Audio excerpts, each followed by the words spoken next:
Vaxtınız xeyirli olsun dəyərli izləyicilərimiz. 3 sual verilişi ilə yenidən sizin qarşınızdayıq. Verilişimiz haqqında yenidən qısa məlumat vermək istəyirəm. Bu verilişimiz hər həftənin 4-cü günü yayımlanacaq və bu verilişimizin yayımlanmasında əsas məqsəd təmir, tikinti, ev alqı-satqısı sahəsində sizləri maarifləndirməkdən ibarətdir. İndi isə keçək qonağımıza.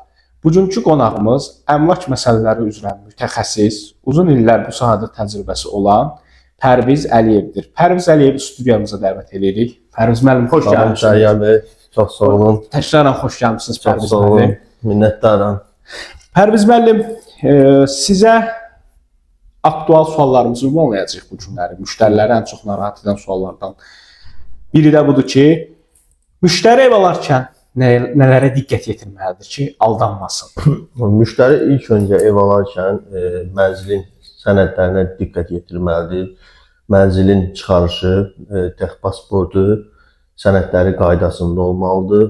Bir də mənzilin yerləşmə yeri. Mənzilin ilk öncə birinci növbədə sənədləri yoxlanmalıdır. Mənzil girovda olub olmamağı yoxlanmalıdır.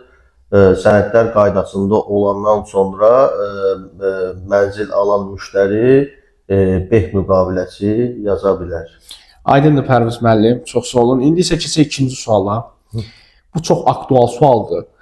İpotek alanda vətəndaşlar bankdan istənilən məbləği əldə edə bilmələri üçün ən çox nələrə diqqət yetirməlidir ki, bank onlara istədiyi məbləği versin?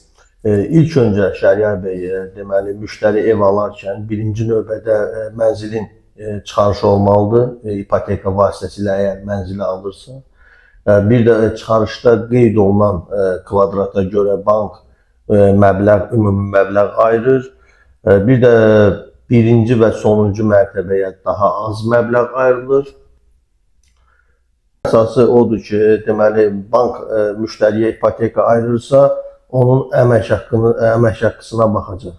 Yəni əmək haqqısı daha yüksək olanlar... Daha yüksək olarsa, daha yüksək məbləğ ayıracaq, daha az olarsa, daha az məbləğ ayıracaq. Yəni siz demək istəyirsiniz ki, əgər binə evində yaşayırsa, binə ev alacaqsa, əldə etmək istəyirsə, sonuncu və birinci mərtəbələrə nisbətən daha az məbləğ ayırır bank. Belə deyək, çıxarışda olan kvadrata uyğun ayırır bank. Bəs bunlara evin təmirinin keyfiyyətli və ya keyfiyyətsiz olması təsir edirmi? Yəni bank aşağı və yuxarı məbləğlər ayıra bilirmi? Bəli, bəli. Evin təmiri olmağı daha çox önəm daşıyır. Yəni ev təmirlidirsə, yəni küçədə olan kvadrata baxış keçiriləndən sonra qiymət daha çox artır. Aydın. İndi isə sonuncu sualımızı sizə səsləndirmək istəyirəm. Bu da çox aktual sualdır. Müştəri niyə əmlakçıya müraciət etməlidir? Niyə əmlakçı vasitəsilə ev almalıdır? Səbəbi nədir? Çox qəşəng sualdır. Bugünkü bazarda müştərilərimiz bizə tez-tez bu sualla rastlaşırıq ki, niyə biz əmlakçıya müraciət eləməliyik?